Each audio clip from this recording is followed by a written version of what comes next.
You are listening to Thrival Nutrition Podcast, episode 74. Welcome to the Thrival Nutrition Podcast with me as your host, Lahana Vigliano. We talk all things holistic living, real food nutrition, fitness, herbs, essential oils, and so much more. I'm here to make your holistic lifestyle simple, easy, and fun for you and your family.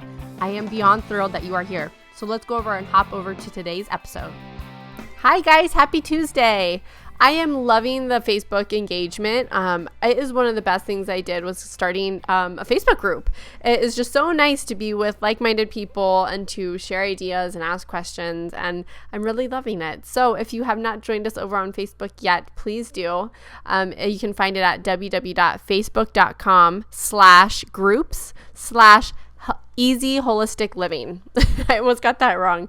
But in the show notes too, there will be a link that you can just go ahead and click that and it'll take you over there. But I'm really loving it.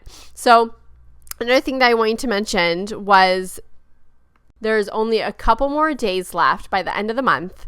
We have an initial consultation special offer of only $49 for an hour of sitting down with me and kind of game planning and working through your health goals and just kind of working together to help you achieve them. So I don't know if I even announced it on the podcast, to be honest. It was all over social media and if you're on my email list and stuff, and Instagram. But now that I think about it, sometimes when I'm creating podcasts, I'm creating them ahead of time. So sometimes it's hard when I'm like last minute, I'm like, let's do a sale. So I apologize. I will extend it actually for the podcast listeners for another week. So you guys have like 2 weeks, okay? So I feel bad now that I think about it. I'm like, wait, I don't even think I ever announced it. But I am doing one-on-one work, and I know a lot of my listeners are on my email list or do follow me on social media, but I just want to announce it on here. Doing one-on-one, we've had tons of new clients, and I'm so excited for each and every one of them that I'm working with. I love it because everyone has, different health goals and stuff, and I just think it's so cool that I get to, dive into, weight loss with someone or digestive health with someone else. And it's just really cool. And you guys just make me love my job and what I do. So I'm super excited about that. But the initial consultation is usually priced at $125, but for the month of July and for podcast listeners, I'll extend it one more week. Sorry. But it's just $50 for that 60 minutes of just game planning. And usually with this is like an information session. Like sometimes it can feel like an overload. I try not to make it like that because I come up with steps and what we need to focus on first. But it's a really, really great deal. So if you haven't checked my page out for that, I'll link it in the show notes that says work with me. You can go check that out. So on the podcast today, we have Wendy Hendry, who specializes in helping people overcome food addictions and breaking bad habits and really getting down to the emotional part of eating. Sometimes I know people that, have that issue of like, I know what to eat is right. I know what not to eat, what's not technically wrong. I don't like saying wrong because it's totally okay to enjoy some of, the unhealthy food sometimes. So I don't like saying right or wrong foods, especially because everyone is biochemically different. But some of the stuff that is, binging on sugary things all the time, not having any sort of balance, 75% sugar or junk stuff and 25% healthy. Obviously that's not going to work if you're looking to get optimal health. So we are breaking down kind of what's behind the food addictions and how to overcome it. She gives some really, really good tips, and surprisingly, they are really simple. So you are not going to have to sit there and feel like you're dying. She actually has really good tips to help you get back on track. Okay, so let's go over to today's episode. Hi, Wendy. Thank you so much for coming on Thrival Nutrition Podcast. How are you doing? I'm awesome. Thanks for having me. I am very glad for you to be on here this week. This is a topic I know I've touched on a little bit in previous episodes, but I don't think I've ever really dove into the topic. And so when I saw that you were like an Amazon best-selling book that you wrote called Weight, specifically for, food freedom and what we're going to talk about with emotional eating, I was like, you're the perfect person to probably talk about this with me. Thanks. I've experienced it, so I know a lot about it. The personal journeys are always the most amazing, and they always push us and tends to always happen to people that really help other people with it too. So I love hearing about the personal journeys. So go ahead and just tell our listeners who you are and what you do. Okay, my name is Wendy Hendry, and I am an emotional eating expert. So I help people with emotional eating issues, with food addictions, eating disorders, anything like that. And I do some weight loss coaching, but for the most part, I want people to not diet, and so I work mostly with the mind stuff. I hate the word diet, so I don't blame you. I hate when people diet or go on a diet. I'm like, no, but I love it because emotions are a big root cause in a lot of, food addictions and food problems. So I know that you have a path and a personal journey, so tell us about it. What kind of led you into teaching others about mindful eating?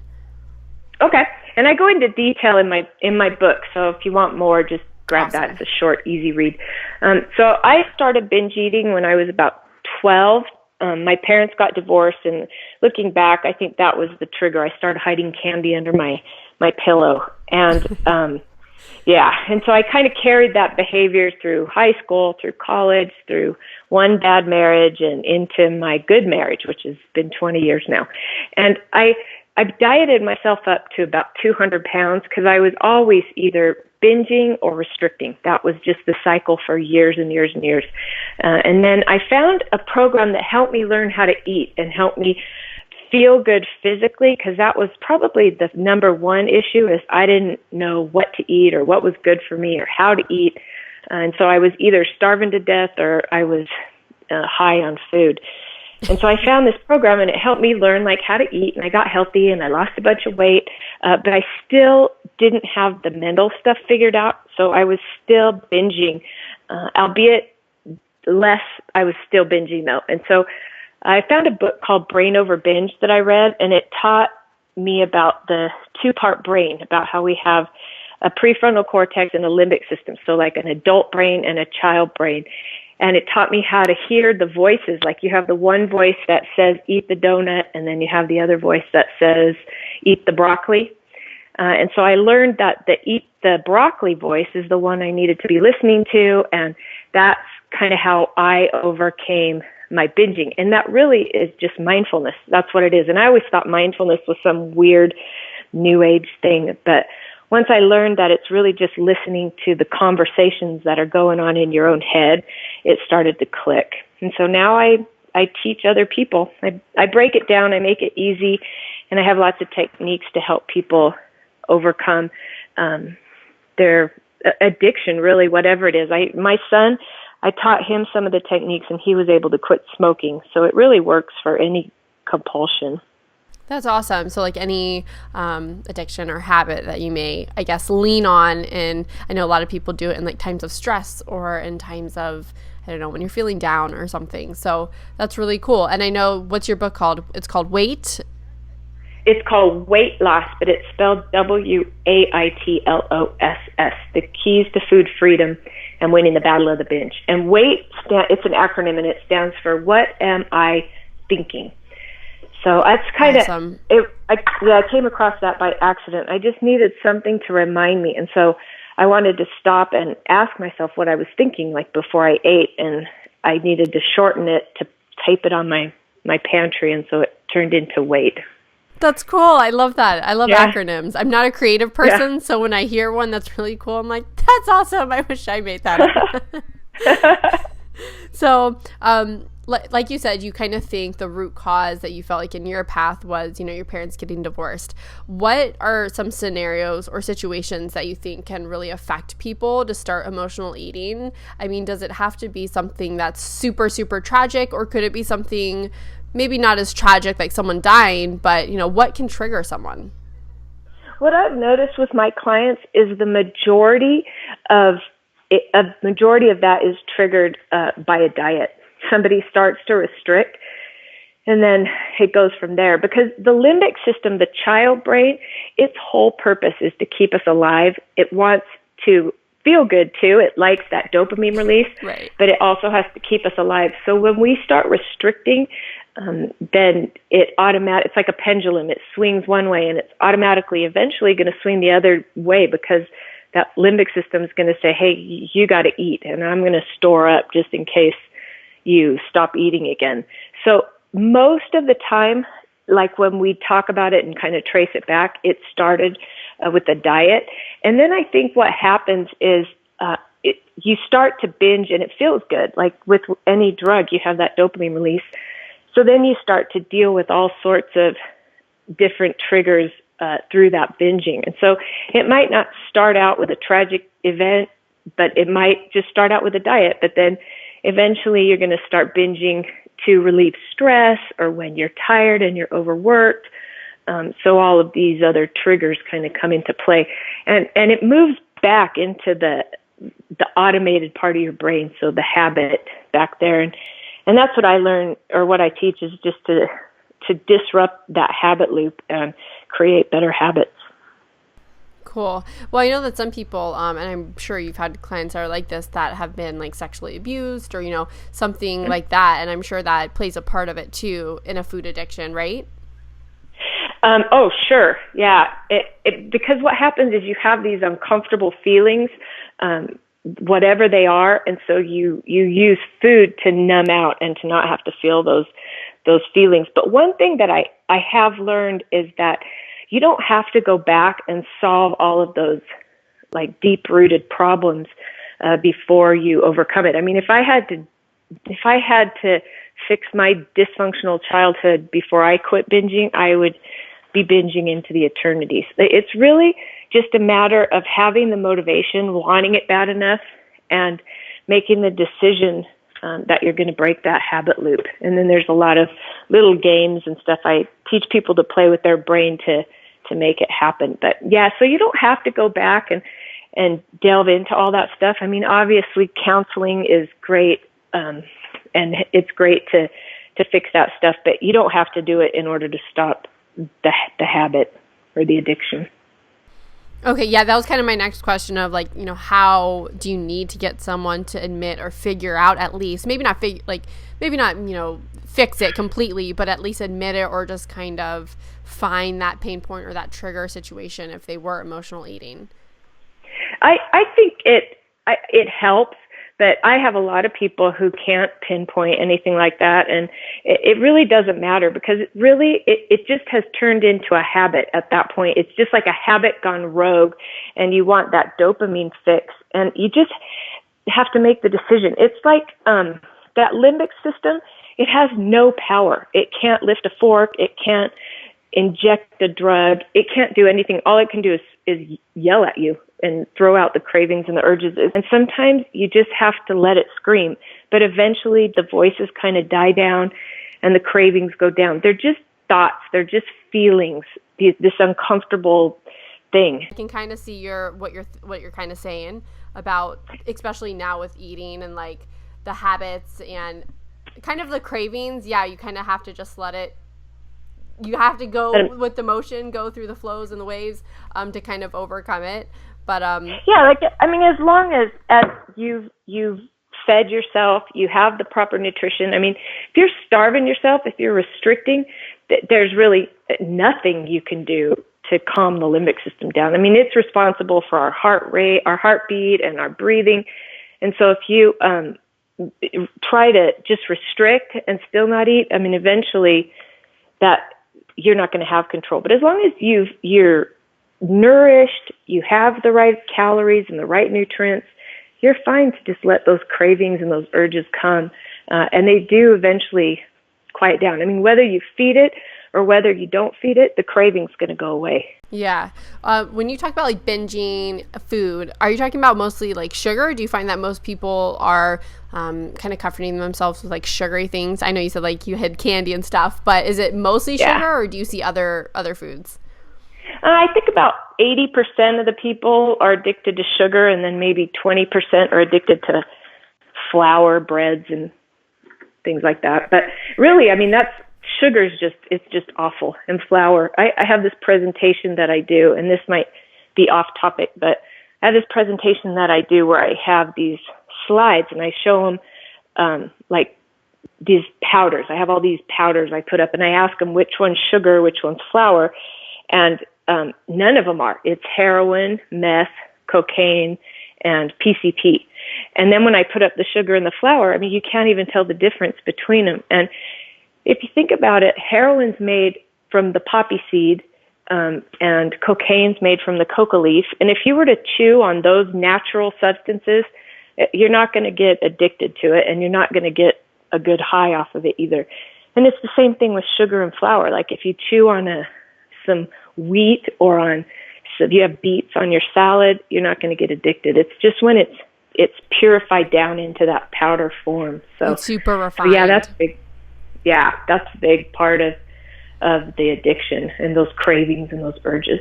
Yeah. Yeah, it really goes back to like eating the whole food. Like even with supplements, when sometimes we try to break down supplements by nutrient or, something like that. And sometimes that's very helpful in certain cases. But most of the time, it's always nice to get the whole food because everything kind of works together to, make it efficient digesting and, things like that. So that's really interesting to see. And I would be really interested to see like what people's reactions would do when you do those presentations. Yeah, it's kind of surprising. Actually, there's a book called Bright Line Eating by Susan Thompson, and that's where I learned a ton about sugar from that book. It's a great book.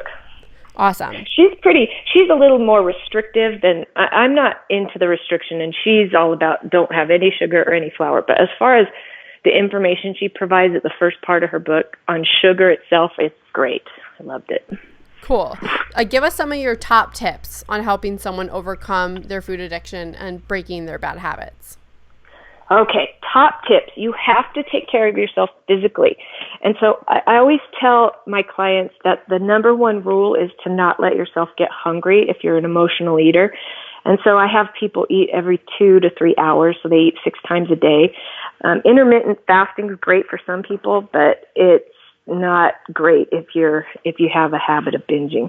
And so then I have them also pair up a carb and a protein, so they make sure to get in enough protein so their blood sugar doesn't go crazy, and it helps with the satiety too. So I'd say that's the number one thing. And then other things like getting enough sleep is super important because that front part of your brain, the prefrontal cortex, your willpower's up there, and the limbic system can never run out of energy. It has to be going 24/7 because it keeps you alive. Prefrontal cortex, on the other hand, it's kind of optional. And so when we're tired or sick or on our periods or anything that requires extra energy, it's going to deplete that energy from the prefrontal cortex, which means we have less willpower. It's called willpower depletion, and it is a real thing. And so sleep is a big one. Meditation, I think, is awesome. And I always thought that was kind of a guru type of thing too. But what I learned was that if you think of that prefrontal cortex like a cell phone, by the middle of the day, it runs low. The energy is gone. And it does. Meditation, yeah. And that's how come like everybody gets the afternoon munchies or we have a harder time at night. And so meditating is kind of like plugging in the battery and it recharges it. And it's pretty amazing how much more willpower people have if they do that. So it's a big one. So I think food, feeding yourself right, sleep, meditation. I think drinking water helps a lot too. Just having a water bottle in your hand all the time is going to help you be more aware. But the mindfulness is key. Just staying aware, not letting yourself go into that autopilot. It's kind of like tying, when you first started tying your shoe, I don't know if you can remember, but it's like you had to really focus and really concentrate on, all right, where is that loop? I was 5. I still remember it like this is 45 years ago. And mindfulness is a little bit like that, or creating any new habit is a little like that. I mean, I can tie my shoe like a boss now, but it's because it's automatic, and any new habit is like that. So if you want to quit emotional eating or quit any addiction, you have to focus like when you first started tying your shoe. You have to stay that aware, that present. And eventually it moves back into the automated part of your brain. Yeah, so that's it. That's cool. I remember your first step that you talked about of like, eating a little bit more often to not let yourself get like crazy hungry. That reminds me of when I was pregnant and morning sickness. Like I never threw up or anything, but if I ever let myself go more than 3 hours without eating, I would feel so nauseous, and you'd be in a horrible cycle of I'm really nauseous, but I'm hungry. I have to eat, but I can't eat because I'm really nauseous. Yep, I'll throw it up. I remember that. Yeah, I could eat ice cream. I did eat a lot of ice cream when I was pregnant. I unfortunately ate a lot of donuts. I was not healthy like I am now. Do you have any meditation tips to help people meditate? Because I know some people too are feeling the same way of like, this is weird. Like, I don't know what I'm doing. What are some of like your meditation tips? Yeah, meditation was really hard for me. I have one of those brains that doesn't ever shut up. And so to turn my brain off was really hard. It's still hard.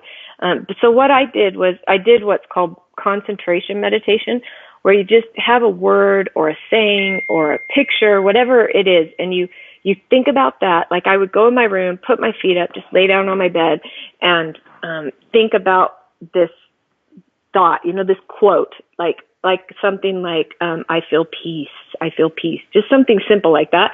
And then every time my brain would wander, I'd pull it back to that quote. And so it would wander off and I'd be thinking, what am I going to make for dinner? Oh, nope, I have peace. I wonder what the kids are doing. Nope, I have peace. And so the more I did it, then the easier it got. And they've actually done studies that show your gray matter increases in your brain grows if you do meditation. And it got easier, but there's lots of meditations. There's guided meditations you can find on YouTube. There's chanting meditations. I have one friend who she takes every opportunity at every red light to sit back, close her eyes, and take some deep breaths, which I don't know that you should close your eyes when you're driving, but that's what works for her. Just kind of emptying your mind and clearing it out. It's interesting how you're like super rejuvenated afterwards. It's not like sleeping where you wake up groggy. It's like you're kind of half in and half out, but you wake up, you come out of it energized and refreshed. It's cool. Right. Yeah. I felt that same way too. I was actually really surprised because sometimes when, you're relaxing and not really, you're kind of in that meditative state, I was like, I'm for sure going to be like super tired after it, but I was really refreshed. And I'm kind of the same way of my mind will start to wander more than I would like it to, but it is kind of something you have to just power through and just kind of like keep focusing, keep practicing. So that's awesome. So I know we mentioned that your book is on Amazon. Cool. So where else can our listeners find you? So just at my website, wendyhendry.com. I have a new video series program that I just barely launched last week. And you know what? Let's make a promo code for your listeners. If they want to try the video course, let's have it. We'll just make it, I don't know, what do you want the promo code to be? You decide. Usually I do like Thrival Nutrition. Okay, let's do that. And I'll do $50 off for them. Awesome. Sounds good. Thank you. And you're on Facebook as well, correct? I am on Facebook. Yep, just Wendy Hendry. And but all the info too is just on the website, wendyhendry.com, wendyhendry.com. Well, thank you so much for coming on the podcast today. It was a really pleasure to have you. Thanks for having me. You're awesome. Thank you so much. Your listeners are lucky to have you. Thank you.